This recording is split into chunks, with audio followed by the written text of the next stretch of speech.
Hi everyone, আজকে তোমাদের সাথে শেয়ার করব ব্যারাকপুর স্টাইলের চিকেন বিরিয়ানির রেসিপি। ফার্স্টে আলুগুলোকে কেটে ধুয়ে ভালো করে রেডি করে নিয়েছিলাম। দেন হাঁড়ির মধ্যে রিফাইন তেল গরম করে পেঁয়াজগুলোকে কেটে বেরেস্তা করার জন্য রেডি করছিলাম। তার জন্য লাগছে লাল মির্চ পাউডার, কাশ্মীরি মির্চ পাউডার আর আদা রসুনের পেস্ট। তোমরা চাইলে আদা রসুন বেটেও দিয়ে দিতে পারো। তারপর পেঁয়াজের মধ্যে কিছুটা নুন দিয়ে মিক্স করে নিই। এখানে কেওড়ার জল, গোলাপ জল আর কেশর মিক্স করে নিয়েছিলাম। আর আমি নিয়েছিলাম প্রায় 2 কিলো মতো মাংস আর কিছুটা খাসির চর্বি। বেরেস্তাটা এরকম কালার হয়ে যাওয়ার পর ওর মধ্যে আমি দিয়ে দিলাম পরিমাণ মতো জল। জলটা বেশি হলে বিরিয়ানিটা একদম ভালো হবে না, জলটাকে খুব পরিমাণ মতো দিতে হবে। তার মধ্যে দিলাম লাল মির্চ পাউডার আর কাশ্মীরি মির্চ পাউডার, তারপরে দিয়ে ভালো করে মিক্স করে নিতে হবে।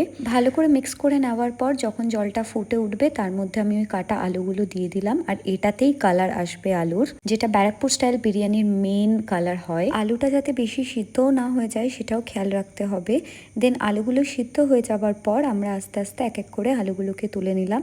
তারপরে এটার মধ্যে আমি মিক্সড করলাম জিঞ্জার অ্যান্ড গার্লিক পেস্ট। তোমরা চাইলে বাড়িতেও পেস্ট বানিয়ে দিতে পারো। তার মধ্যে দিয়ে দিলাম মাংসগুলো। এখানেই মাংস পুরো সিদ্ধ হয়ে যাবে। তারপরে যে চালটা আমরা বিরিয়ানির জন্য ভিজিয়ে রেখেছিলাম সেটাকে সিদ্ধ করতে বসালাম। প্রায় 70% সিদ্ধ হয়ে যাওয়ার পর আমরা অ্যাড করেছিলাম খোয়া ক্ষীর। প্রায় 200 থেকে 250 গ্রাম মতো আমরা খোয়া ক্ষীর অ্যাড করেছিলাম। তারপর ওর মধ্যে দিয়ে দিলাম একটা গোটা টক দইয়ের প্যাকেট। এবার যে চালটা সিদ্ধ করেছিলাম সেটা ওর মধ্যে দিয়ে দিলাম।